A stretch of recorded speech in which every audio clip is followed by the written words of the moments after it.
It's Monday, January 11th, 2016. I'm Rim. I'm Scott. And this is GeekNights. Tonight, nuclear vessels. Not to get into the details, because that's more of a meta moment thing, but we got a lot of conventions coming up, I realize. One convention per month for January, February, March, April. Yeah, so. and I've got more. PAX South, Yep. MagFest. Then... We've got ZenkaiCon, PAX East, Anime Boston. Oh, I forgot about ZenkaiCon. Yeah. Maybe 5 conventions. Well, you said you might skip at ZenkaiCon, so I tactically... I've skipped a lot of ZenkaiCons. Why not skip some more? I did tactically put in panels that I could do on my own. Mm-hmm. Because I'm only going Saturday and Sunday. I'm not going Friday. I'm probably going to head out like Friday night, like after work on the Amtrak, because... bolt buses don't go to Lancaster. No one goes to Lancaster. And there is an Amtrak station actually near the convention center. Yeah, it's just down the street. It's a straight shot. So I could live with that. As long as it's not too cold. So I bitch a lot on the show about how there's no phone for me, and I want to buy the Sony Xperia Z5 Compact is probably the best cell phone hardware in the world if you want to run Android. It's waterproof, like everything about But does it run the newest Android without any bullshit? 6.0. Also, it's Sony. Yeah, it's 6.0. That's troubling. With some Sony bullshit in it, right? Which isn't a lot. You don't trust Lenovo. You're going to trust Sony, who was the first to put evil spyware DRM on an audio CD. You know what? I do trust Sony more than I trust Lenovo. No, I bet barely. Because Sony's malware is at least well constructed. Sony actually has the best cameras right now. Yeah, that's the problem. Sony has really good If Sony could be split into a hardware company and a bullshit company, I feel like Sony do real well. Yeah, just sell your hardware with no software on it whatsoever. People will take the Sony A7S camera and it'll just run Android instead of whatever the hell garbage it runs now. But you don't understand how good that Z5 Compact is as a phone. It's how good amazing. Could it be? It's also tiny. It'd be better than the iPhone 5. I mean, I'd say. Well, the thing is, it's hard to compare apples to Androids because the OS, the experience is so different. So, in terms of hardware, though, I think it's better than the iPhone 5. Better than the iPod Mini, the iPod Nano. That might actually be too small for a phone right now. Why? Unless I could have a separate screen, on my wrist, a big screen. What's the problem? I could not play Neuroshima Hex on a 40 by 40 screen. That's fine. Anyway. And there's a rumor that's pretty substantiated that there's going to be a third pillar of the iPhone land. There's going to be the iPhone C-class devices. Well, they already have that. They had the iPhone 5C. And then they got rid of it. I think can you still get it? It's not. They're not making them anymore. And Let me check the Apple Store. It was widely considered to be a failure. Oh, we have a lot of them at work, and a lot of my coworkers bought them and loved them. Oh yeah, so some that's of them still use them. It's widely considered to be a failure, but apparently they have a deep fandom among people who wanted a smaller phone. Yeah, so right now the iPhones you can get that are currently in production are the 6, 6S, and 5S, which is just an iPhone 5, pretty much, which is slightly better, I guess. So the iPhone 6C, or it might be a 7C, we're not sure.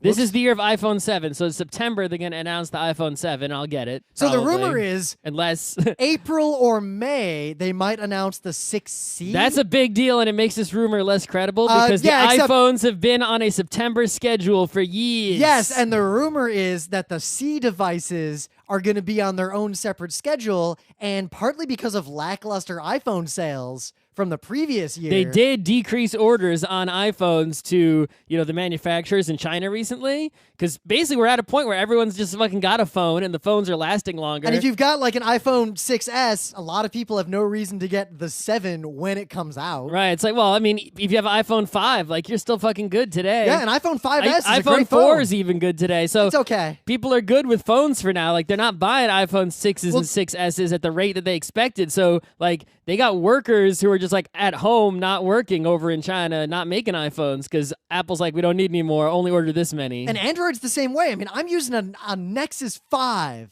and you know what? There is no better Android phone. Sure, you could get a 5X, but there is nothing better in the 5X as far as any user of a phone except Conrad would care about. So the rumor is that they're going to release this iPhone 6-ish hardware in a size. The rumor ranges from iPod Touch That's or the iPhone perfect. Touch. We have an iPod Touch at work, the newest one. Yeah. It is incredible. It Yeah. is so good. So the size, the shape, the thin, everything about it is a miracle. There's a credible rumor that it's going to be that size, give or Sold. take a millimeter. I'll pay for that. I would pay more for the smaller one. So the biggest that it would be appears to be an iPhone 4. That's iPhone 4 was the perfect size. iPhone 5 had a better screen. It was a better device. Yep. But compared to the iPhone 4, it was thinner, which was good. The thinness is better, but it was too long. I mean, look at this comparison. I got a screen up here, Scott. Look at that comparison. That's the phone we might get. The iPhone 5 was too long. The iPhone, it was like, I want the iPhone 5, but just not as long as the iPhone 5. I'm going to do iPhone 4 height, but with all the stuff that was in the iPhone 5. Only probably faster nowadays. But yeah. That's what I want. It looks like they're going to ditch the plastic because they made them kind of like colorful plastic. I like the with colorful 5C. plastic. They're going to have the same metal as every other iPhone. I want colors, though. Yeah, well, they'll have the green metal colors. Green me. They probably won't have rose gold. They'll probably keep that. I don't want the bullshit special. rose gold. I always get the boring gray one, but that's because there's no green. Yeah, if there was like a metal green. Green me up. Scott, the Xperias have a green option. Big deal. I said it doesn't help, but everything behind the green is garbage. Thing is, the only reason I didn't get a Z5C now, because you can get a gray market one in the US, even though it's not released in the US, and confirmed Android 6. The only reason I didn't get one is that because it's the international edition, it's missing 2 or 3 LTE channels, which wouldn't matter that much, except most of the new coverage that T-Mobile and other people are putting out is in those bands in the US. Well, you can't be using T-Mobile now that the CEO is like, EFF? Who the fuck is that? Yeah, so we'll see what I do with phones. But you can read these rumors. The iPhone 6C will probably come out ahead of the iPhone 7 to get a sales bump, because then they expect that a bunch of people will buy that who otherwise wouldn't have upgraded during the 7 cycle, because there's a bigger demand for a small phone than people realize. I can't do anything until the iPhone 7 comes out in September, October, right? The rumor's also that it's going to be cheaper, like a lot cheaper, but not cheap. Well, it doesn't matter. They're talking I'll like, see what's available. They're talking like $400-ish bucks. That's a good deal. Which is still like double. Especially now since the subsidies and contracts are all gone now in the US. Goodbye. I mean, but I think that's also what's hurting new iPhone sales is people need to buy iPhones now. And they're like, oh, $800? Fuck that. Yeah. I think what also is hurting that, honestly, the hardware on phones is good enough for 99.9% of what anyone does with them. The only limiting factor that anyone gives a shit about is either the size or the battery life. Yep. Except for old people. I don't know why people have such problems with battery life. Fucking charge your phone. I've never had my phone die out. I've had to come close at conventions, but I always make it to the hotel room with like 5%. And I'm like, all right. And then I plug it in and go to bed. I wake up, it's 100. Or if I'm really like not sure I'm going to make it, I do have in my bag that tiny battery. Yeah, I only have to use that at conventions where I wake up way early and get back to the room at like 2 a.m. So that's how long my phone battery lasts. How could you possibly run out your battery? What the hell are you doing? Because they're watching movies on it. Are you like, watching Netflix literally like all day while you're at this? Apparently. You have to watch a lot of Netflix to kill that battery. So, as much as I would like to stay on Android, there is literally no Android phone to buy. At all. Like, they're all garbage. They're all giant pieces of garbage. I hope you didn't spend a lot of money on Android apps, because I spent a lot of money on iPhone apps, so I can't leave. I've spent about or I'll lose all that. I've spent about $40 on Android apps, so I'll probably lose about $40 worth. But I spent a lot more than that. As much as I know I'm going to bitch about Android or iPhone's OS and interface for a while, just because it'll be different. There's nothing to bitch about. Yeah, but I'm used to Android, and I like Android. I don't but like it. It's the awful. Android ship sailed. There aren't any good Android phones, so if a small iPhone comes out, like, I'll just jump ship without even looking back. I'll put up with, even if I hate. The main complaint people have with iPhone They can't get rid of some of those icons. All right, so you just hide them in a folder, big fucking deal, right? And then the other thing people complain about is like, how do you do this, right? A lot of my coworkers are like, how do you do this? I just want to have files. And it's like, well, dude, my coworker today, he has an Android phone. He's like, how do I get to the file explorer on my phone? I was like, plug it into your computer. And he was like, no, but I want it on the phone. And I was like, there why? Isn't one. Yeah, why? It's like, you just have to accept the fact that you're going to do the same thing. You can still do everything that you do with your file explorer, Finder, whatever.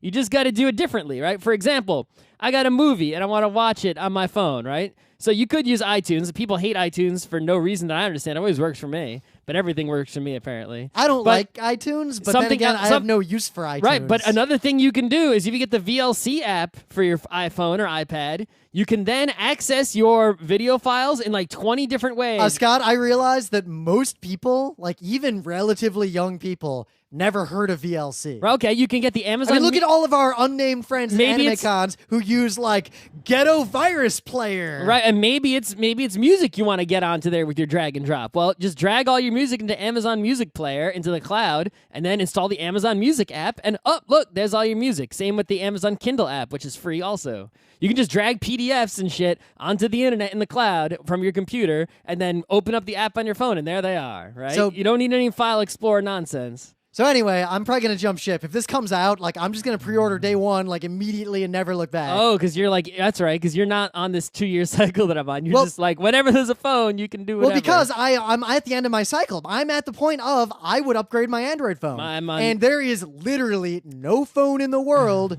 that is better enough than the Nexus 5. I made such a good move buying that iPhone 3G on day one. Waited in line for like a half hour also. Yeah. So I think Scott has some Apple iPhone news too. Well, this is news. We've discussed this before because this is not the first time for this rumor, but the rumor's coming back so hard and strong this time that I feel like, it definitely has all the hallmarks of being even more true than the rumor you just had. Yeah. Which is that they're really going to get rid of the headphone port on the iPhone and perhaps other iDevices. I would be moderately annoyed because the TRS, and then they're just going to make you either A, use Bluetooth headphones, or B, which a lot of people already do. Yeah. Right? Or B, plug headphones that go into the lightning cable or get an adapter that goes from lightning to headphones. So in my experience, most Bluetooth headphones, the sound quality is good, but it's actually noticeably not as good as my like Shure or Etymotic TRS, just regular headphones. I had Bluetooth headphones at work. I still have them. They were really good. The problem is they were cheap and the little head thing snapped and they won't stay on my ears. And I couldn't fix it. Actually, so interestingly, for the 5C, or the 6C, not the 5C, 6C, 7C, the rumors specifically show that they still have TRS. Okay. Because they're not thin. All right, yeah. The reason they're getting rid of it is because it's the thickest thing in there. So if they get but rid with of the that, 5C, or that and the 5C, the headphone jack and the camera are pretty much the only things keeping them from making the phone like a lot smaller. But they can't make the phone that thin if they also make it small in the other dimensions. So the 6C has to be fatter. So there's no benefit to getting rid of TRS. Right. This is why Lightning is such a tiny, thin connector, right? Anyway. But yeah, I mean, the thing is, Lightning, as far as I know, and I could be wrong, the old dock connector, the big wide one that was on iPods, that they used for like the early iPhones, the 3G and whatnot, that dock connector had a ton of pins on it, and some of those pins had analog audio output.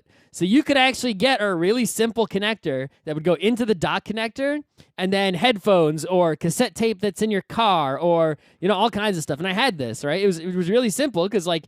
It had in there somewhere, some of those pins are for charging, some of them were for FireWire. Well, I remember I had a device that I basically plugged, because I had my iPod Nano, and it had a TRS in the bottom. Yep. And I plugged a device into that rebroadcasted my audio over local FM. So I had one of those too. But anyway, the Lightning connector, as far as I know, is 100% digital. Which means if you want to get a headphone adapter that goes into the Lightning hole, that has to have a digital to analog converter. Right? So the thing that you're going to shove into the bottom of your iPhone to then put your headphones into is probably going to cost a lot of money. If I know Apple, $30 or $50. Yep, which we talked about this on the episode. I'm not going to get into like why TRS. They already have a connector standard. that goes from that to HDMI, and I have that connector, and it's like $50. Yep. I suspect there's going to be a lot of people complaining about this on the internet and freaking out, but the reality is no one's going to actually care. Nope. Who uses iPhones. Nope. No one's going to not buy the next iPhone because of this. And I think someone is. That really obstinate person. I don't know if that person has never actually owned an iPhone. That person is running GNU Linux in their basement on their desktop. They got Amiga. It's fine if we get rid of this old connector, right? It's not we have Bluetooth is fine. It's also an open standard, right? Lightning is sort of openish, right? Even though no one else uses it but Apple. But the problem is if you go to the store and suddenly you could buy any headphone in the store right now. It would really suck if you went to the store and it's like, no, you got to buy the right headphone. You can't just buy any headphone. You got to buy the right one, and you bought the wrong ones. They don't work. We need to make sure that every device on the whole earth, from this point forward, uses the same thing, right? Which would be fine, because everything's going to be the USB-C 3.1 connector. It's not. We've done this plenty of times, right? USB, then newer USB. Except, there's going to be people. We switch from there's going to be people who have Thunderbolt RCA on one side. component to HDMI. We didn't have a problem. A lot of people had problems along the way, and we just let them perish. Yeah, it's not really the biggest deal. Dude, I remember. The other thing is once we pick something, right? We can't be changing it as frequently as we change USB. We got to be changing it like once in a blue moon, because you don't want to be buying headphones and then suddenly I buy some Lightning headphones and then 5 years from now Apple's like, yeah, no more Lightning. It's like, fuck you. Well, I remember I had, my old iPod was like, iPods used to use FireWire. Mm-hmm. And then I had a FireWire port and I would use it. And then I got a new iPod and it just didn't work with FireWire anymore. Yeah, USB only. Yeah. So I have an anecdote that's relevant to that in terms of people misunderstanding those things. Mm-hmm. After we had our freshman year in college at RIT, so this is like 2001, we all went back home, and I was back at home, in Michigan, hanging out, and a lot of my high school friends were around, and I went to a party, and they wanted to watch a movie. And then they say, oh, Rim, you should help us set up the home stereo theater or whatever. Oh, that's good. They actually asked the person who knows best, because a lot of times I go somewhere and it's like I see the TV. It's clearly not in HD, even though it's an HD TV. I can see that they're not using HDMI, and it has nothing to do with me. But they're like... And no one wants to hear my advice. You're going to computer school, so you know how to do this. You do know how to do it. So I go back behind their TV, and what I see is RCA cables plugged into component. All right. On the DVD player, and plugged into the RCA inputs on the TV, so that wasn't working. Clearly. But there was also an S-video cable plugged into the DVD player, and that was plugged into the TV, and their complaint was that the HD whatever has always worked fine, but the sound never works unless S-video is video only. So, S-video is video only. So the fact that you could plug the same cable into an RCA connectors were used for both component and the old RCA analog stuff. People just plug cables randomly into all the things they fit into. That's a mistake of the design of component cables, actually, was that they were the same, big stick in the middle, ring around the edge cables. Yeah, I feel like they should have made them a slightly different size, so you couldn't plug it in. Modern cable design, they make sure that, cables can only go in the right way. You can't possibly put them into something that's not where they belong. Yeah, you kids. And if they're directional, they make them a shape so that they only go in the right direction. You kids, in the early days of building computers, you plug a cable in the wrong way, everything's fried forever. Yeah, now if you open up your computer, it's not possible to put something in the wrong spot. It just won't fit. Yep. I mean, if you plug a hard drive into the wrong half of a parallel cable, and it just wouldn't work, and you wouldn't know why. Like, I used to get IDE ribbon cables that didn't have that little notch in the middle. Ooh. And you'd have to know, looking at the red stripe on the ribbon, which direction it went in on the motherboard. The red stripe had to be closest to the power on the drive. I would look at the motherboard instruction manual to see the numbers on the pinout, so I would put it towards the zero end. But the worst was when now you have an SATA cable. You can't fuck it up unless you can't even. If you fuck up an SATA cable, putting it the wrong place or the wrong whatever, you can't even build a Lego set. You're so dumb, right? So, like a baby Lego, like Duplo. So I got one last little news here, and this is kind of fun. I'm going to read the anecdote from Slashdot because it's just kind of funny. Okay. An anonymous reader writes, NVIDIA GPUs don't clear out memory that was previously allocated, and neither does Chrome. When a user recently fired up Diablo 3 several hours after closing an incognito mode window that contained pornography, the game launched with snapshots of that last private browsing session appearing on the screen. So what I'm going to actually link to instead of the Slashdot, I like how they're very open. They're like, yeah, I was looking at porn, and then I saw my porn in Diablo when I launched it. Oh, well, this is really interesting. So what happens is when your computer is drawing to the screen, right, there's a space in the video memory called the frame buffer. And what it's doing is drawing literally your screen. So let's say your screen is 800 by 600, which is a really old computer. So you've got basically like an array. So, and each pixel on the screen is 32-bit color, 24-bit color. So you have 24 bits times 800 times 600, that many bits in a space.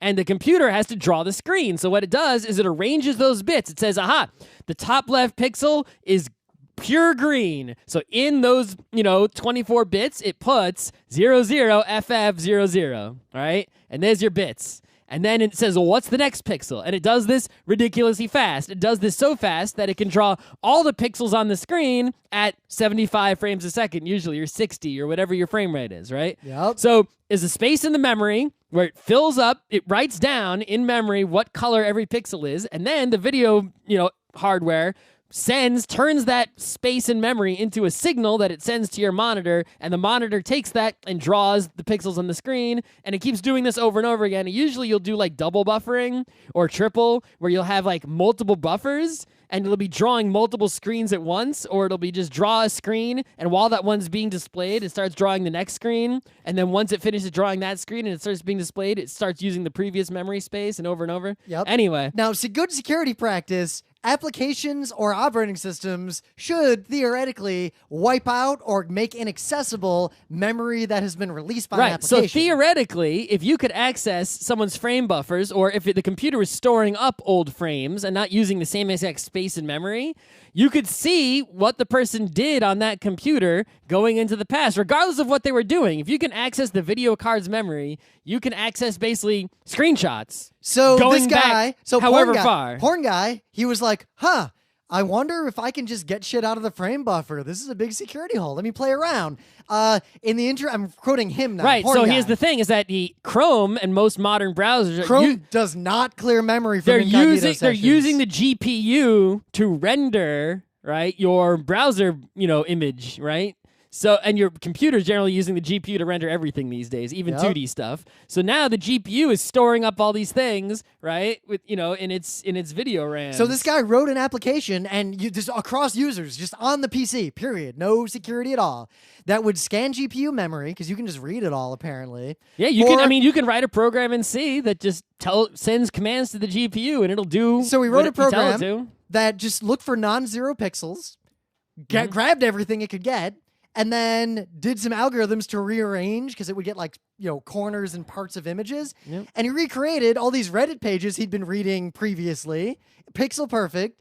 And yeah, you can just totally spy on people many hours after they looked at their porn just by scanning the frame real buffer. question is, there's a bug in Diablo. Why did Diablo, it needs to render some... Oh, Diablo crashed, he said. It was just like Diablo freakishly crashed. Which, video games, that happens. Okay. So it wasn't like a bug in Diablo? No, he started Diablo. Because that would be weird if it you showed him all normally... his porn, and then it crashed. Normally when a video game loads, it says loading for a long time. Yep. Usually what it's doing is copying all of its textures from the hard drive into the video memory. And then when it starts rendering, that allows the video card to quickly apply those textures to all the surfaces and whatever it is it needs to render. So it showed him if you this, can replace, and then it crashed. Right, so if I guess he goes to joinme.com. Right, so if a picture, if his porn site was in that space in memory, it would get applied to something as if it was a texture and be rendered. Oh my God, he censored out the image, but he didn't censor out. So he was looking at redhead teen Mary McRae fingered in the hallway. All right. Awesome. That sounds hot. So yeah, I guess if you look at things, whatever they might be, in your incognito windows, and you share that computer with people, or anyone has malware, because malware has probably been doing this for years. No, it probably hasn't, but I think it might start now, because someone who writes malware will see this. Yeah, at the same time, if I was going to write malware and I was trying to steal passwords... You're not going to steal passwords from screenshots because you can't see them. Yeah, but you could probably steal credit card numbers. Mm-hmm. Yeah. Anyway.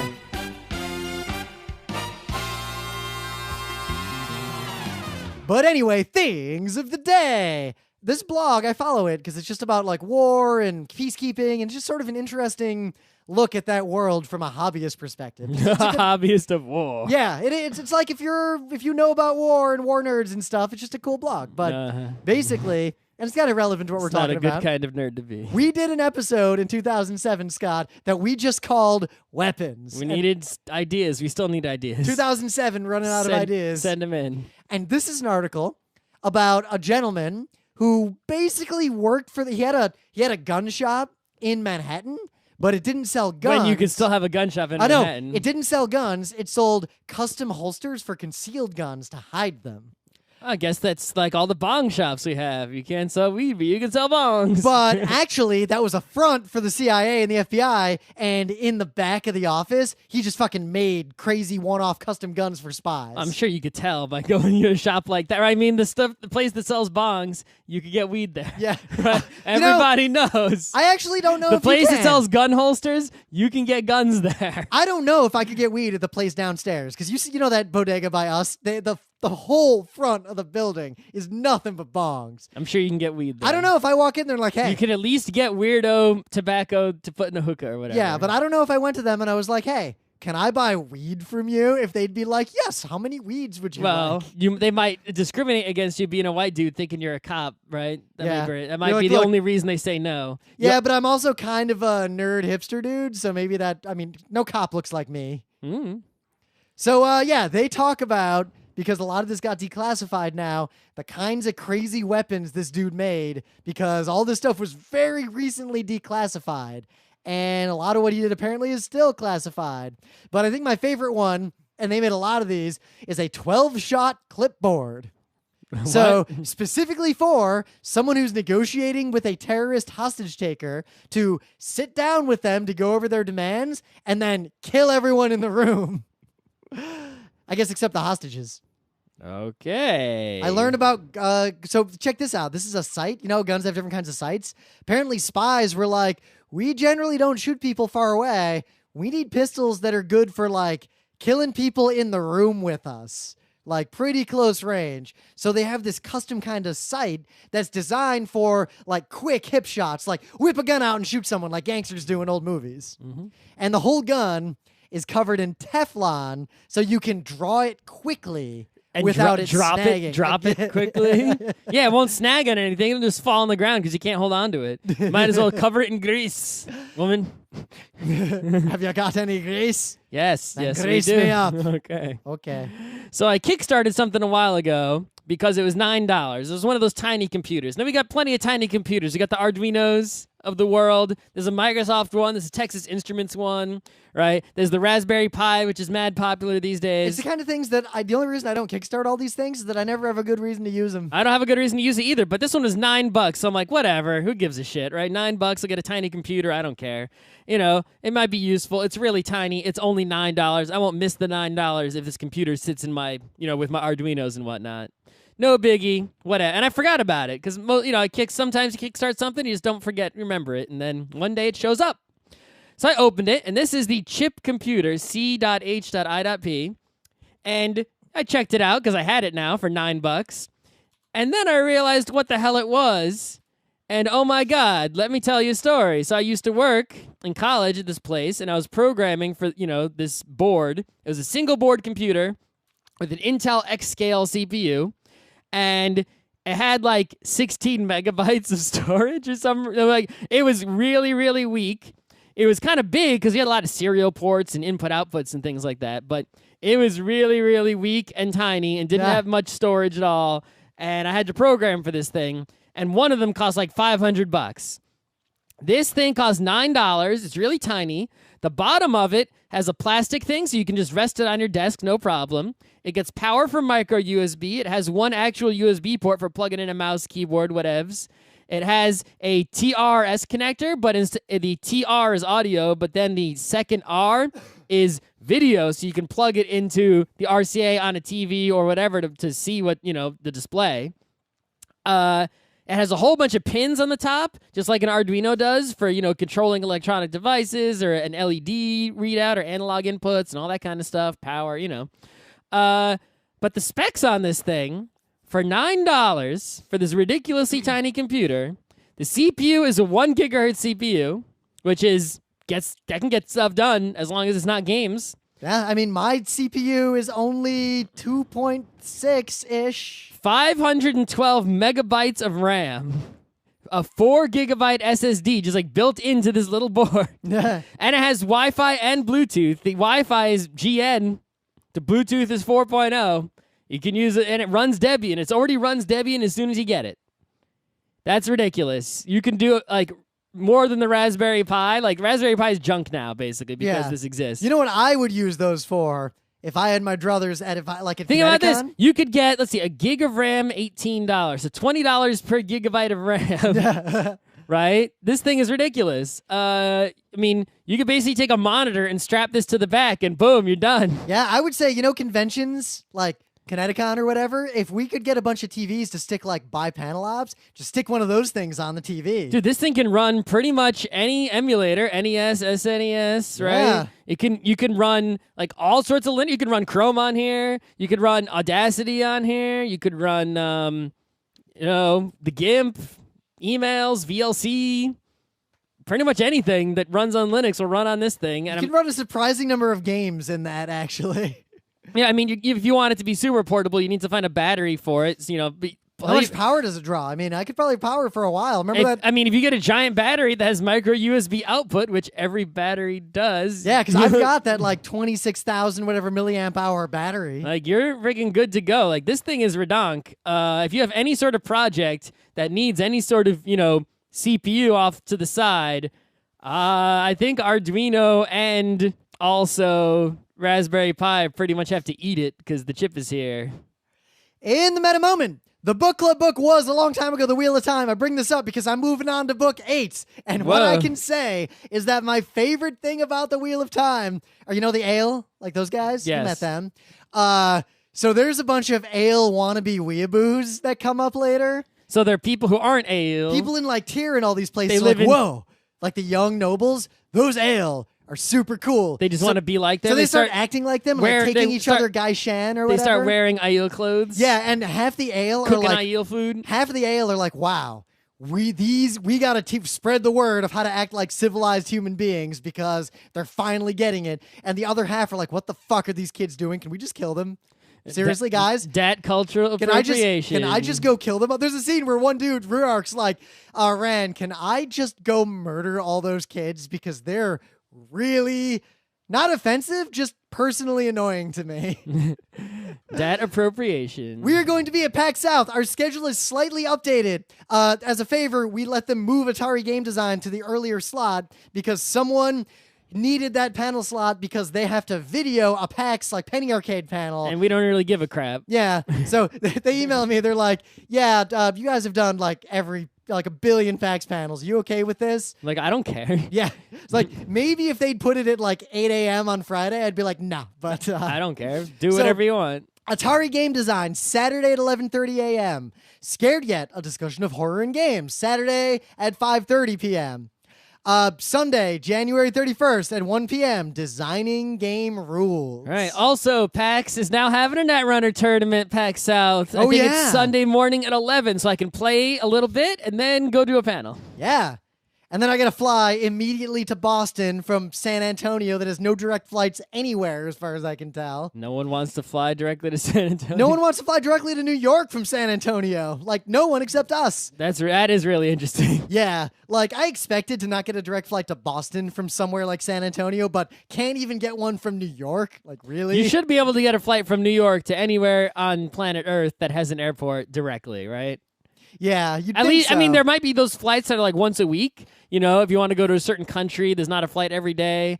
Scott, when I flew to Turkey, there's multiple flights every day to Istanbul, 7 No, but I'm days a saying, week. like, if you want to fly to, say, Luxembourg direct, is there really a flight every day? I think there's at least one every day. There might be one a day, right? It's not like you could go at the time you want. Yeah, let me put it this way. New York spoils you so bad on flights. And if you want to when I go fly from London to somewhere else, even London, it's like, oh, there's only like one flight to Paris left today, so I guess you're fine. If you want to go to Buenos Aires, is there really a flight every day? Maybe one a day at most. Maybe one every other, Yeah. It's like how many people are going to Argentina from, New York every day?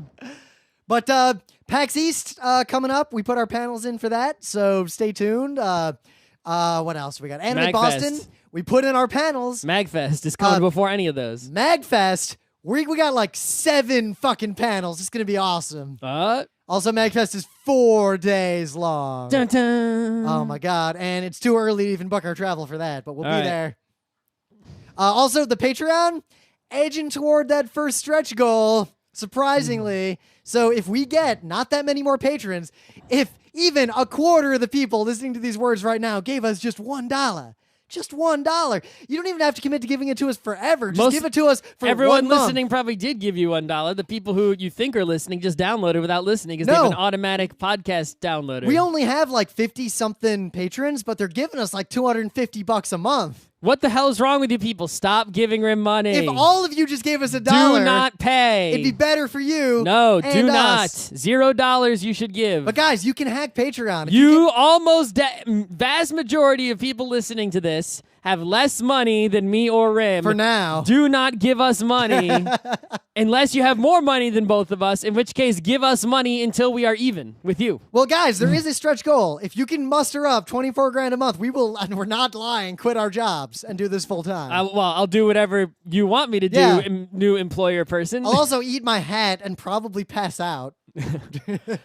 Do not. Also, if you are going to throw money away on the Powerball lottery, give it to us instead. Yes. Do not. Take that Powerball You're taking dollar. money and you're setting it on fire. If you give it to Rim, you're not setting it on fire. You're only putting it in the toilet, which is less bad than setting it on fire. But also, you could give $1 and then we'd hit the stretch goal. So we'd have to release all the episodes. You could just take the not give any more dollars, just cancel it after the first month, because the stretch goal is just the peak, the high water mark. So if you guys want to, if it hits the goal for like 1 second and then goes under, then at least for 1 month. If it hits it for 1 month, then I'm obligated. I got to re-release. Oh, so the money has to come in. Yeah, once. I see. Once. So and if only someone once. just changes their giving to like 1,000, and then immediately 5 minutes later brings it down to 0. No, I'm not going to do it. You actually have to get the cash. Yeah. Okay. But if we get the cash even once, then which means me, give your money to a real charity instead. Some suggestions from Neil Cicerenga's Patreon you should give the money to. Yeah, he needs money. He's more than we do. He makes more. Well,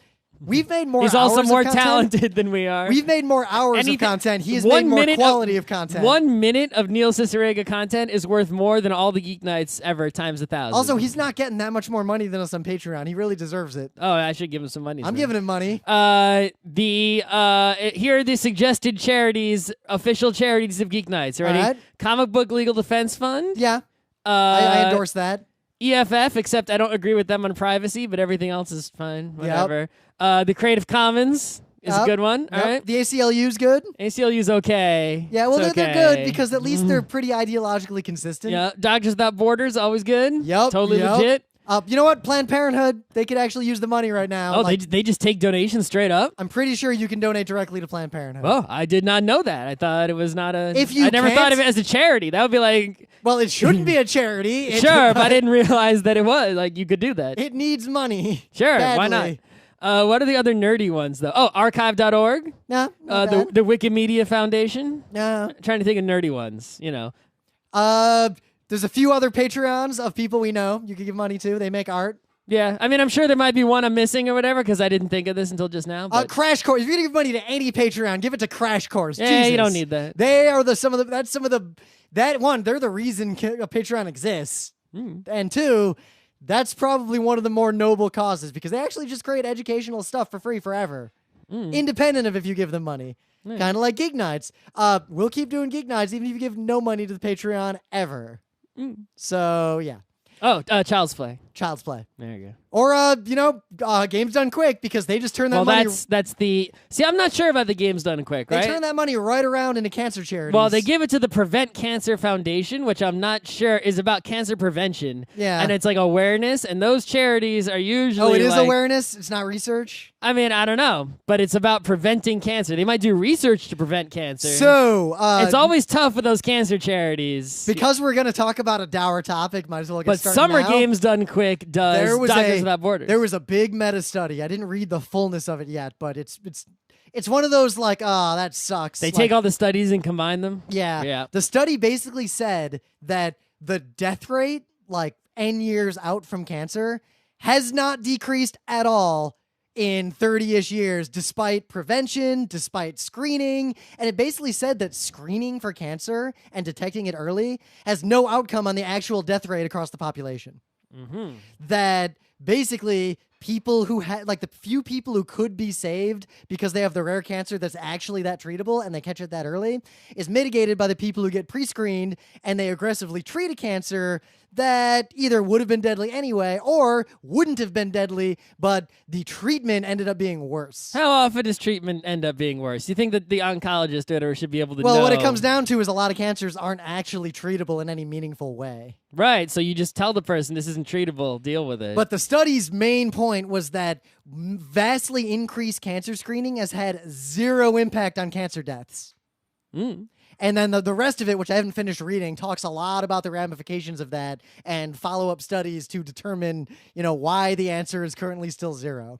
Cancer sucks. What if you have the rare preventable one and you don't get screening because it doesn't affect the statistics? And apparently, all these people getting colonoscopies earlier has not significantly impacted the death rate of colon cancer. Well, because if you get it, you're going to die, Yeah, but what they're saying is that pre-screening it has not reduced the death rate. Well, because it's not one of those rare preventable ones. Yeah, but pre-screening theoretically can magically catch the polyps that would then, I'm going to get my colonoscopies when I'm 40. So does that mean cleaning, getting your polyps scraped out doesn't help you live longer? All the questions you're asking, I have not finished reading it yet. Are you talking about just death rate? Because it could be like, okay, you still gonna die. Everyone, the death rate's 100%, right? Yeah. I got to live 10 years longer, and then I died. Well, that's a good move. I read there's another article that talked about statistically the death rate's not 100% because so many people are alive today that it's like a 99.998% chance that you'll actually die based on the evidence we have to date.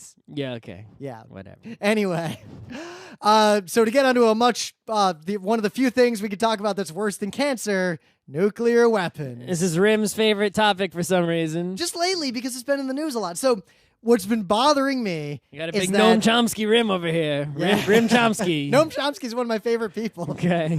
So they're going to nuke us all.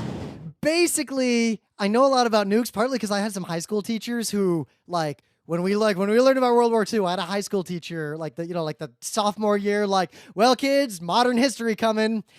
We spent a month talking about nuclear weapons. The dude just knew a lot about them and was real mad about them. And fun fact, he actually was a big Noam Chomsky fan. Okay. And also a Lenin fan, so your mileage may vary. Okay. And so recently, North Korea, detonated a nuclear test, which is problematic for a lot of reasons. I don't want to talk about politics at all, but the headline that CNN ran was North Korea detonates hydrogen bomb. Unlikely. Definitely didn't happen. And I realized already that most of the people I talk to on if a daily they did, basis, I'm going to buy a lottery ticket. Yeah. Very few nations in history have ever developed or detonated a, quote, hydrogen bomb, which is a misnomer. Calling it a hydrogen bomb... It has nothing to do with hydrogen. Yeah, it's kind of like A-bomb, H-bomb, all that nonsense. Right, I mean, people... They don't really teach you this in school, right? They teach you about Japan and dropping, the little boy and the fat man, whatever, right? Yep. And, you think atomic bomb. And then about ICBMs. There's a big rocket that can go to the other side of the world, but people don't realize that the warhead they put on the ICBM is not like the atomic bomb that was in Japan. It's a completely different thing. And in fact, people talk about India and Pakistan being nuclear states. They have gun type They have the things that we dropped on Japan. They have the thing that we dropped on Hiroshima at best. Right. Modified slightly to be a little more powerful, but we still have some of those because they're still useful. If you want to... No, they're not. No, I thought that we used them in the tactical nukes and you want to blow up a Navy. We don't... the gun-type bombs are not used by anyone anymore. Okay. At least as far as we can...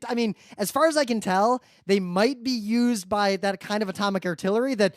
Even we decided it was a bad idea because that Davy Crockett, the human who launched it, couldn't be outside of its blast radius, and that was 1/100th of a kiloton. No, I thought we had them in the bombers can just drop them. Right no, bombers don't use gun type weapons. Okay. Bombers don't use atomic bombs. They use thermonuclear weapons. I'm pretty sure that almost every weapon. We don't have any more atomic bombs left. Atomic bombs are so. This is where I want to explain things, and then I'll let Scott ask questions about nukes. Rim's too nerdy about this. He just wants to nuke everybody. What happened with North Korea was not a thermonuclear device. When people say H-bomb, what they mean is a thermonuclear weapon. Which is specifically not what the Manhattan Project invented? Nope. No. Specifically, they mean a 2-stage thermonuclear weapon or a Teller-Ulam device. So when was that invented? If it was at 50s. the Manhattan Project. 50s. Like so who did that? us. The U.S. made pretty much all the progress in nuclear weapons. Okay, but I mean, who specifically? Teller and Ulam. Okay. So how come no one knows about them? They're not famous like They're Oppenheimer famous or if you know about physics. Right, but they're not famous like, Oppenheimer and Feynman. Yeah, or because people anyone. don't know things about nukes. The easiest way to know that someone doesn't know anything about nukes is if they even say hydrogen bomb or H bomb, because those terms were invented by the press.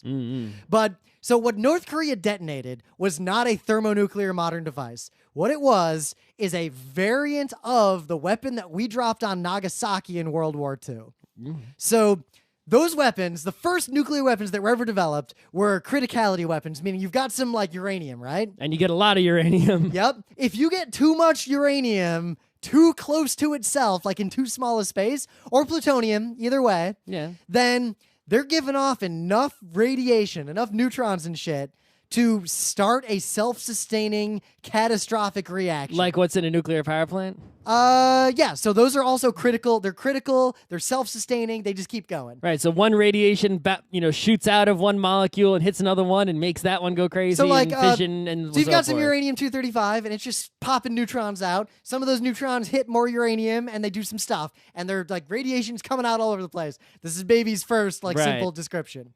10th But grade chemistry class. if you get a bunch of it together, it'll start reacting, which causes more reactions to happen. Exponential increasing reactions. Yeah. So you do that either by getting too much together or by surrounding it with something that's going to reflect radiation it's making back at itself. So there was a term for this in the old days of making nuclear weapons during the Manhattan Project. They called it tickling the dragon's tail because while they had physics, people with pieces of paper said, this is the amount. Someone had to test that shit. And you know how dangerous that was? They tested it from real far away. No, a lot of fucking people died. Oh. Yeah. So if you want to read a really depressing Wikipedia article, read the article called The Demon Core. Because we had a core of nuclear material that we called the Demon Core because it killed a lot of people in experimentation. One dude, Don't work there. One dude had just two halves of this thing apart, and he was holding them apart with a screwdriver, and he was just fucking with it. And he, I guess, sneezed and knocked their screwdriver out, and it closed and flashed. And he was dead. He died of radiation poisoning days later. Like, he was done. So if you get radiation poisoning like that, don't wait days. It'll just be really bad and suffering. yeah.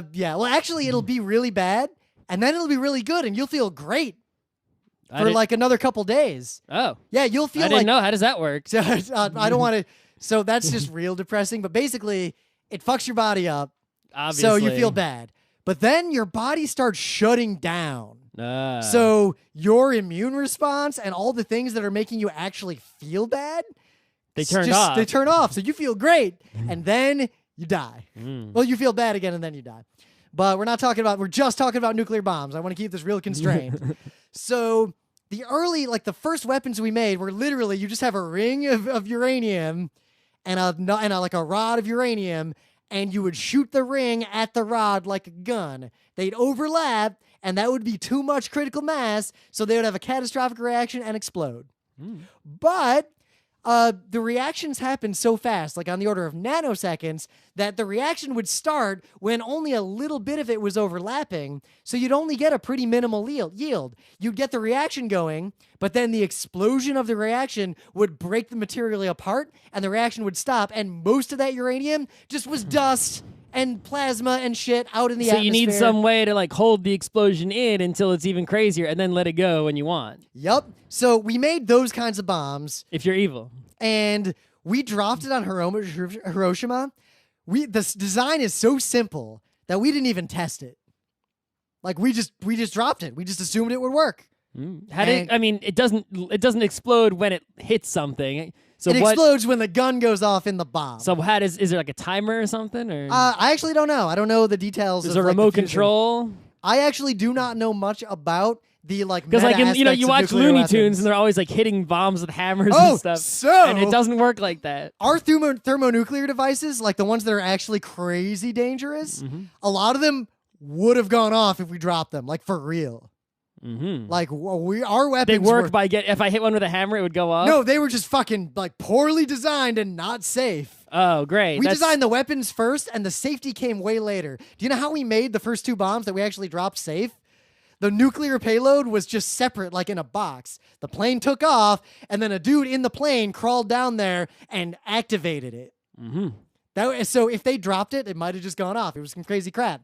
In fact, the gun bombs were so reliable that those are the weapons that most countries developed that aren't in the current nuclear powers. So like South Africa with their nuclear weapons, they had a bunch of bombs like that.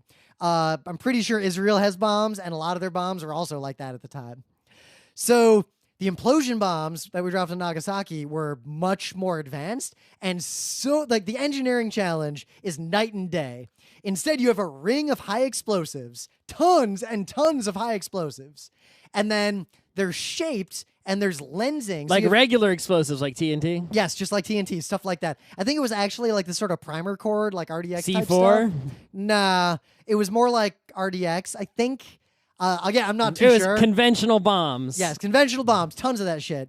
But you'd array it with like fast and slow propellants in different shapes, so you have this lens, so the explosion would happen with such precision that the core, which was just a hollow sphere of like plutonium, would be crushed instantaneously from all directions at once, and that would cause the reaction.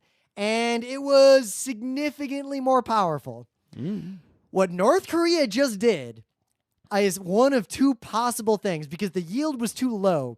Real thermonuclear devices have kind of a minimum yield, like so high that there's no way what they did was actually a thermonuclear device. So either they did something called boosted fission, where you have a regular old Hiroshima-style bomb, but in that empty core, you fill it with something like lithium.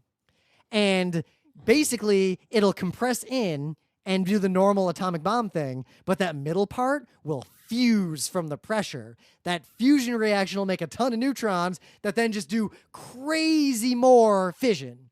So it's still mostly a fission the bomb. lithiums are in the middle of the explosion. They Yes. fuse together and So make it's who knows what. Fission, fusion, fission, like boom, all at once.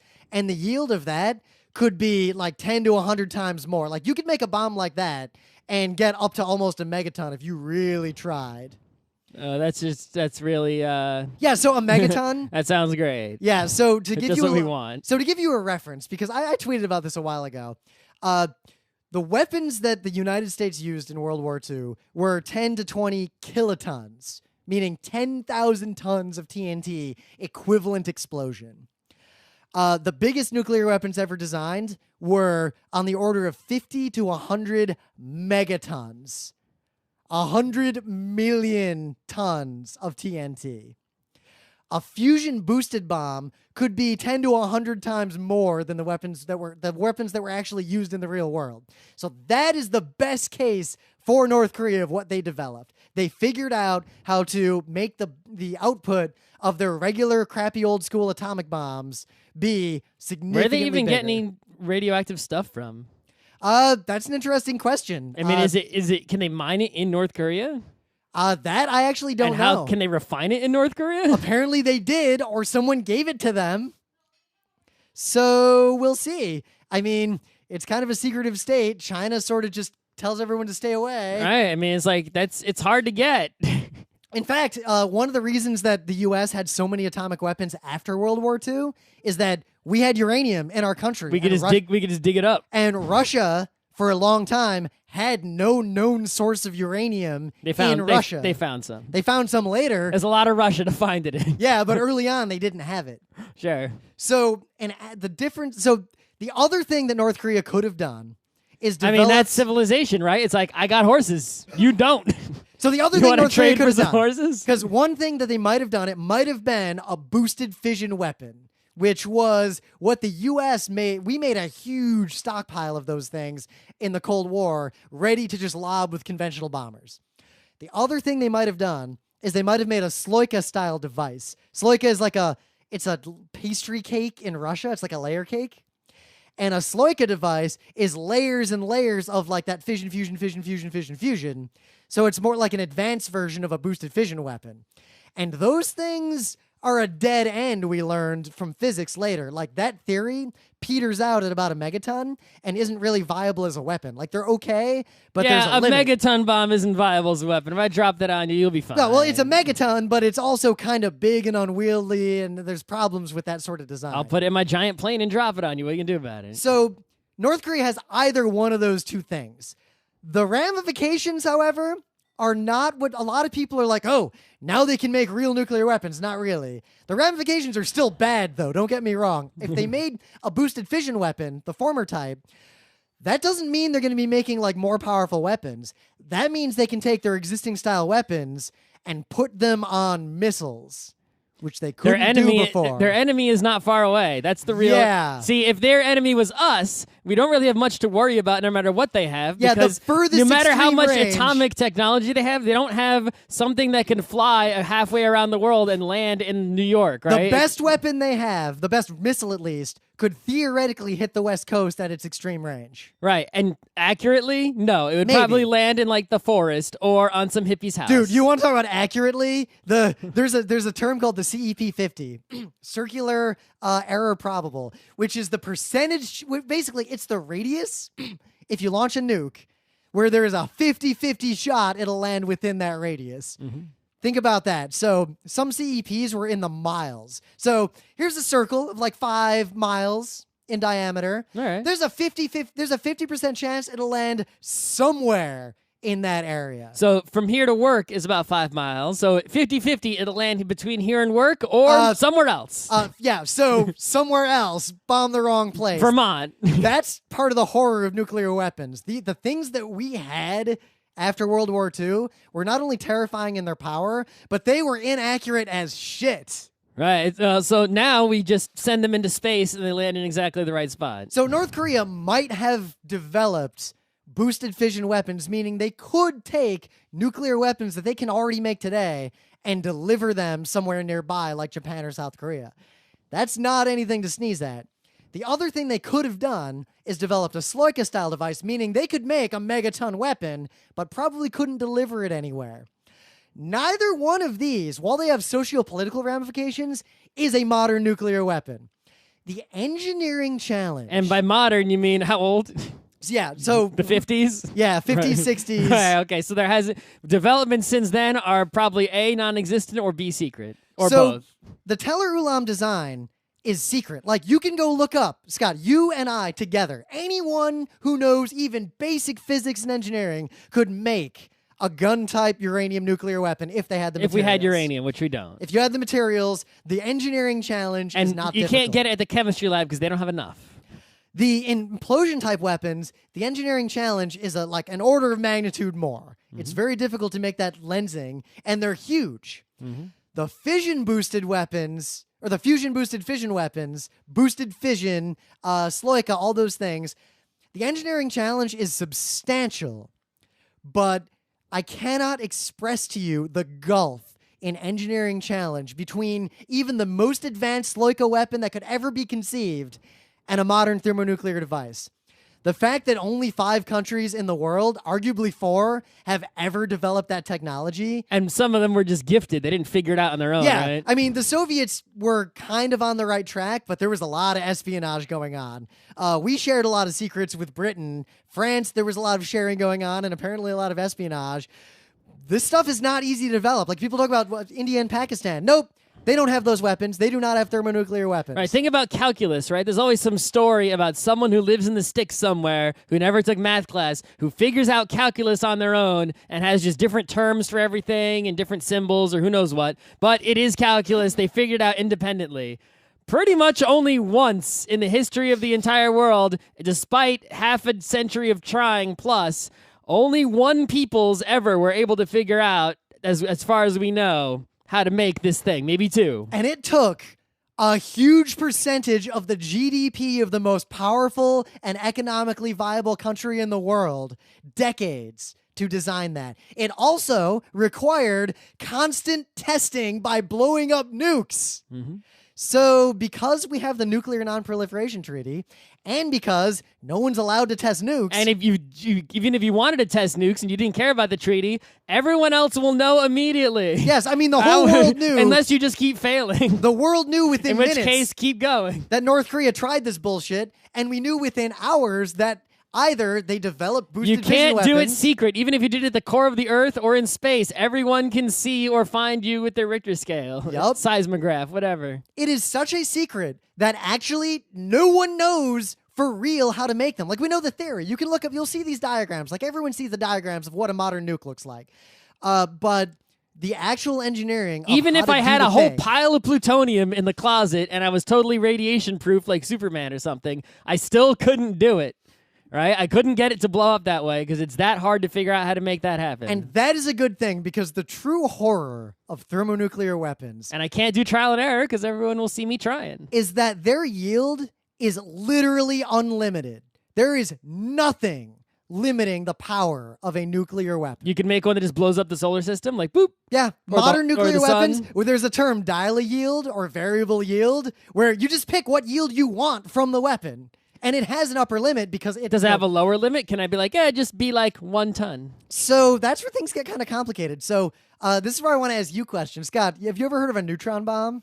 Yeah, I mean, What do you think a neutron bomb is? So I'm pretty sure that this is complete bullshit because it's just sort of that, Yeah, and I don't fault you, It's 'cause- one of those stories that people tell that's complete bullshit. Like, hey, there's a secret in Mario. You can go to this, right? It's Jump up and down 65,535 times. Right, exactly. So the story that kids tell about the neutron bomb in school, right? Because like I'm not as morbid as Rim, where I actually want to research such horrible things other than make them no longer exist. The story kids tell about the neutron bomb is that it goes off and shit doesn't blow up. Like all the buildings in everywhere will just be perfectly intact. It doesn't blow up everything, but it shoots neutrons everywhere really fast and it kills everybody. But it doesn't destroy anything. So they're not actually a special bomb. All it is sort of like cosmic rays hitting your computer, right? You don't see them hitting your computer, but they still flip a bit. The neutrons would come and like destroy your body because your body is and kill your cells. But it wouldn't kill a building because it's just concrete. So actually, the effective radius of the neutrons is about the same as the explosion radius. So the only reason neutron bombs existed was to take out tanks. Mm-hmm. Because if you blow them up, it'll kill all the unprotected people because of the explosion, but the people in the tanks would be fine. The neutrons make the tanks so radioactive that the tanks then kill everyone inside the tanks immediately from the nuclear radiation. But it's true that it doesn't blow everything up? No, it blows everything up within its radius. It's just the radius isn't that big. But it's not a special bomb. Neutron bombs are just thermonuclear weapons with the yield dialed all the way down. Uh-huh. So actually dialing the yield down makes them more horrifying in a different way. So you couldn't dial the yield down, say, to make really efficient, say, useful in modern-day construction bombs. Like, I want to make a big tunnel under the river to put a train through. Let me use this in a practical and non-evil mechanism by turning the yield down so it just makes a tunnel. So you have to have the yield pretty high up, but with a thermonuclear device, there's a sweet spot where you have the nuclear weapon that goes off and has its yield of like a megaton or 10 megatons or whatever. But like Tsar Bomba is an example because that's the most horrific thing humans ever made. That was a 100 megaton weapon. The Soviets detonated it at half power. They dialed the yield to 50%. Mm-hmm. And the results of that test were catastrophic. But the difference between the 50 and the 100 megaton version is that the 50 megaton version, you have a nuclear device, and it's wrapped in an inert material like lead. Mm-hmm. So a lot Which doesn't let radiation get out. Well, no, it's more that that's just to hold it together. Mm-hmm. So a lot of the actual explosion is fusion, which means that the energy yield is primarily from that, and not that much fallout is generated. Well, that's good. At least better than, it's still horrible. So but if you it's were better doing than, peaceful nuclear weapons like excavation or whatever, theoretically you'd use that kind of weapon because the actual fallout is relatively low, like reasonably acceptable for some use cases. However, to make an efficient weapon, if you replace that lead with, say, uranium, then the 50 megatons goes off, and that causes all that uranium to do fission, and you double your yield. with a minimal increase in weight. And the radiation Isn't fallout, uranium really heavy, though? I guess lead is heavy, yeah, but uranium's the even heavier. fallout from that kind of weapon is horrific. Well, I mean, it's all horrific. Yeah. But it's even Well, more, look, even it's more horrific horrific than regular It's horrific horrific level. on the scale of nuclear weapons. But I guess my only last question for you, Scott, is how do you think a thermonuclear device works? Because you've seen diagrams. Nobody knows. Yeah. No one knows. Isn't there like some mysterious code name like fog bank nonsense or something? Is probably an aerogel of some kind that's used to hold everything together. An that gets converted aerogel? into plasma. You know about aerogels? Yeah, but what, an aerogel is going to hold in that? No. So the best theory we've got, and this is why it's such a challenge. This is the best we know. Basically, a boosted fission bomb goes off first, but that's just a little baby bomb. It's not the explosion or anything else that causes the fusion reaction. That bomb generates X-rays. So many X-rays. The X-rays are channeled via basically a big lens and a containment system into the second stage of the weapon. You can have any number of stages. They're just fusion all the way down. The X-rays themselves are so much that they compress the secondary. So light, photons are compressing the secondary. So the dialing is adjusting how much X-rays? Maybe. It's not. That's where we don't know a lot about. Right, because that's the trick. Is that it's not just something that you set off. Right, there's a way. We know that there's a way to dial it. So there's something that you can adjust how much at some point. So think of it this way. What do you think the engineering challenge is of all the timing necessary to have a burst of X-rays such that they physically compress something to the point that it fuses? Right, because you can make a bunch of X-rays, but you don't make them all at once. They don't get to the destination all at once. It ain't going to happen. And it's not a physics problem. A lot of people can come up with a lot of ideas as to how that would work. But yeah, I mean, you could just make a sun, right? It's like we know how the sun works. We know the chemistry of how the sun works. It's like, well, get us, I can write down on paper, well, it's helium fuses together, and then it makes, you get enough of it, and you're good. But how do you actually make that happen in a space? I give you tanks of helium, as much as you want. You have your own space lab. It's in outer space. You can have any elements from the periodic table that you want in any quantity, and you won't die. And you can have any machine you want. How are you going to make a star? You get to make a nebula first, right? It takes too long. Yep. It's not going to work. The engineering the engineering to make a thermonuclear device from what North Korea did a few days ago would be like your warrior in Civ 5 trying to make the spaceships at the end of the game. It would be like, if at home you just started making i7s in your closet. Yeah. It's like you can't do... Actually, it'd be easier to make an i7. It would be easier for a country like North Korea to make a chip as fast as the i7 than it would be for them to engineer but I'm saying device. you in your closet making an i7. It's like you couldn't, even if I gave you the plans for it, it's like, and I gave you silicon, you couldn't print on that silicon. What are you going to do? Get a laser and start drawing on it in your not clean room? It's like, so I guess got nothing. To end this on a kind of a positive note, 2 atomic weapons were used in human history.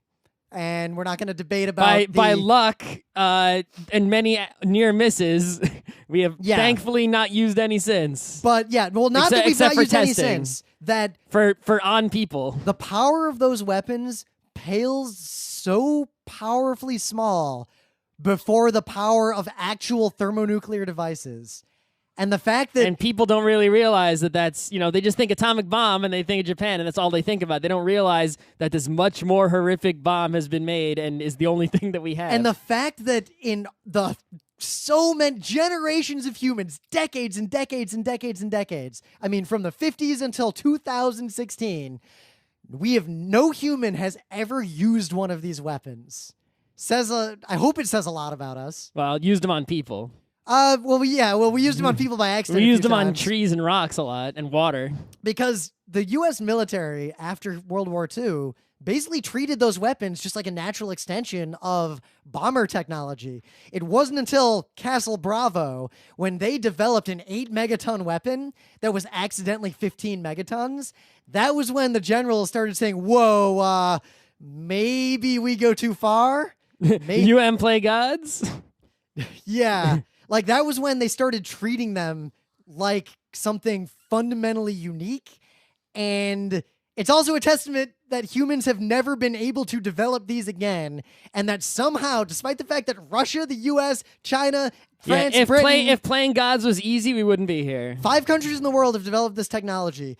2 of them hate each other, and most of the rest of us, at least in terms of geopolitics, at different stages through history, and yet no one's ever shared the secret, no one else has ever figured out the secret, and no one's ever used one.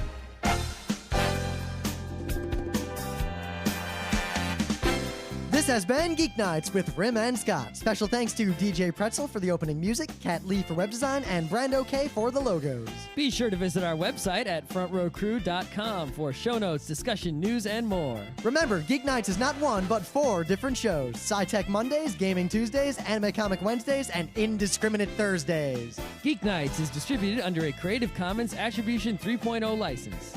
Geek Nights is recorded live with no studio and no audience. But unlike those other late shows, it's actually recorded at night.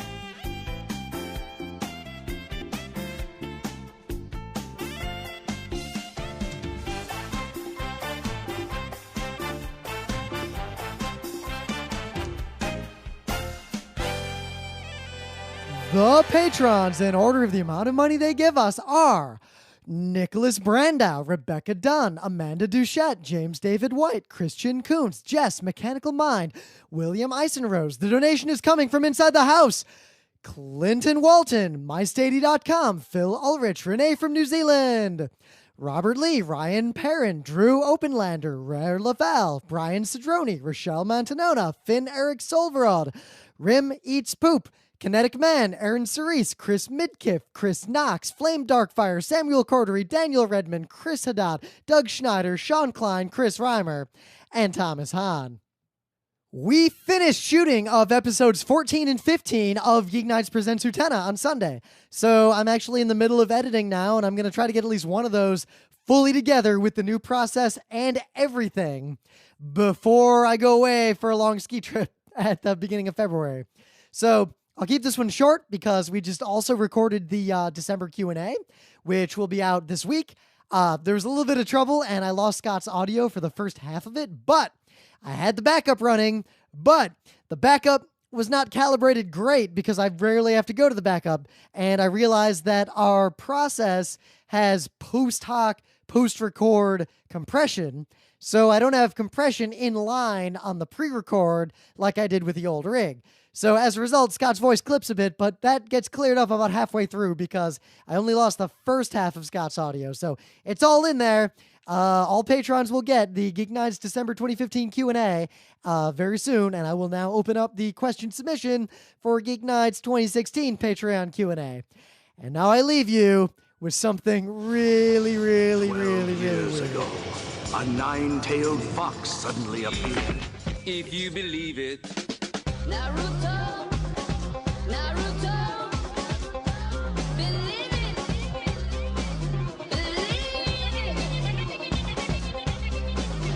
Here I am with my ninja clan, here we stand. Naruto, I'm on my way. Naruto, I'll be okay. Getting ready to fight on sight. Got my best friends by my side. Sasuke, he's really cool. Sakura, the beautiful.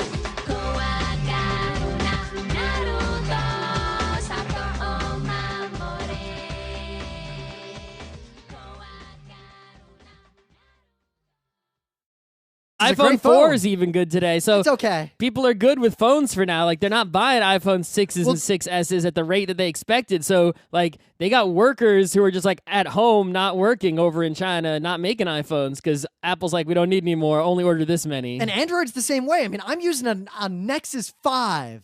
And you know what?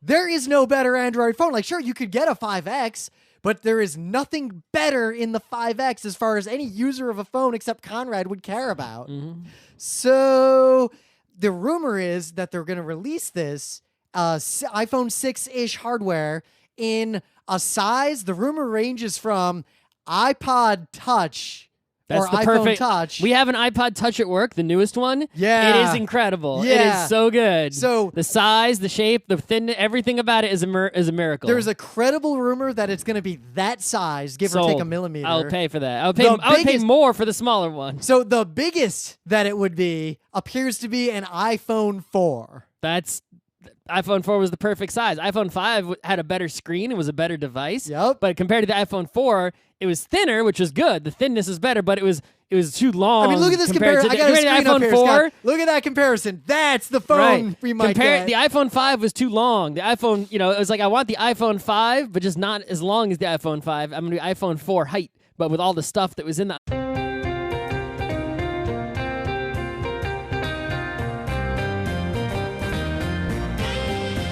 It's Monday, January 11th, 2016. I'm Rim. I'm Scott. And this is Geek Nights. Tonight, nuclear vessels.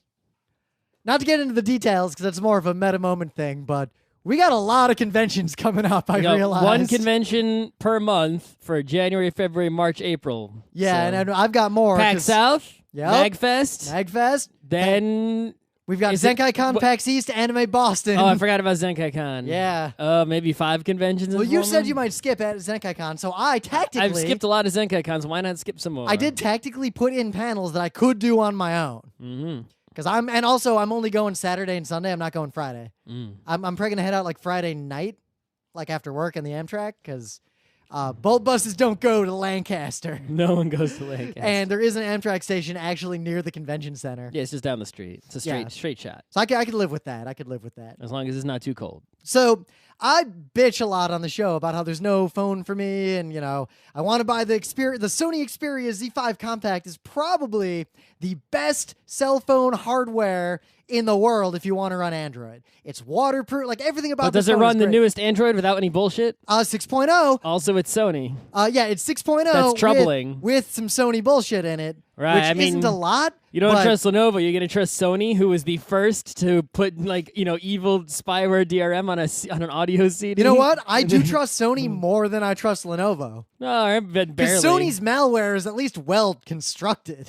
Sony actually has like the best cameras right now. Yeah, that's the problem. Sony has really good hard. If Sony could be split into a hardware company and a bullshit company, I feel like Sony do real well. Yeah, just sell your hardware with no software on it whatsoever. People will take the Sony A7S camera and it'll just run Android instead of whatever the hell garbage it runs now. But you don't understand how good that Z5 Compact is as a phone. Like, it's How good could it amazing. be? It's also tiny. It'd be better than the iPhone 5. I mean, I'd say, well, the thing is, it's hard to compare Apples to Androids because the OS, like the experience is so different. So in terms of hardware, though, I think it's better than the iPhone 5. better than the iPod Mini, the iPod Nano. That might actually be too small for a phone right now. Why? Unless I could have a separate screen like on my wrist, like a big screen. What's the problem? I could not play Neuroshima Hex on a like 40 by 40 screen. That's fine.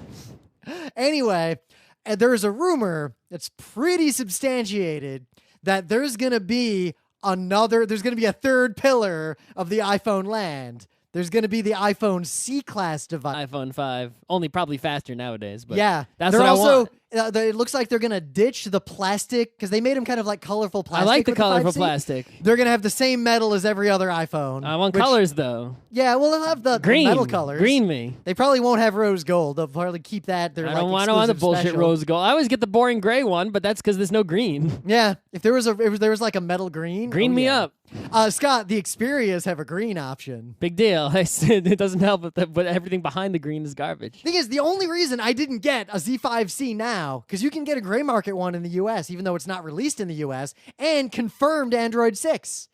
The only reason I didn't get one is that because it's the international edition, it's missing 2 or 3 LTE channels, which wouldn't matter that much, except most of the new coverage that T-Mobile and other people are putting out is in those bands in the US. Well, you can't be using T-Mobile now that the CEO is like, EFF? Who the fuck is that? Yeah, so we'll see what I do with phones. But you can read these rumors. The iPhone 6C will probably come out ahead of the iPhone 7 to get a sales bump, because then they expect that a bunch of people will buy that who would otherwise wouldn't have upgraded during the 7 cycle because there's a bigger demand for a small phone than people realize. I can't do anything until the iPhone 7 comes out in September, October, right? The And rumor's then- also that it's going to be cheaper, like a lot cheaper, but not cheap. Well, they already have that. They had the iPhone 5C. And then they got rid of it. I think you can you still get it? It's not. They're not making them anymore, and Let me it check was the Apple widely. Store. It was widely considered to be a failure. Oh, we have a lot of them at work, and a lot of my coworkers bought them and loved them. Oh yeah, so some that's of them what's still in, use them. It's widely considered to be a failure, but apparently they have a deep fandom among people who wanted a smaller phone. Yeah, so right now, the iPhones you can get that are currently in production are the 6, 6S, and 5S, which is just an iPhone 5, pretty Yep. much, which is slightly better, I guess. So the iPhone 6C, or it might be a 7C, we're not sure. This is the year of iPhone 7, so in September they're going to announce the iPhone 7. I'll get it. So the probably. rumor is Unless... April or May, they might announce the 6C. That's a big deal, and it makes this rumor less credible because yeah, the except- iPhones have been on a September schedule for years. Yes, and the rumor is that the C devices are going to be on their own separate schedule, and partly because of lackluster iPhone sales from the previous year. They did decrease orders on iPhones to, the manufacturers in China recently, because basically we're at a point where everyone's just fucking got a phone and the phones are lasting longer. And if you've got like an iPhone 6S, a lot of people have no reason to get the 7 when it comes out. Right, it's like, well, I mean, if you have an iPhone 5, like, you're still fucking good today. Yeah, an iPhone 5S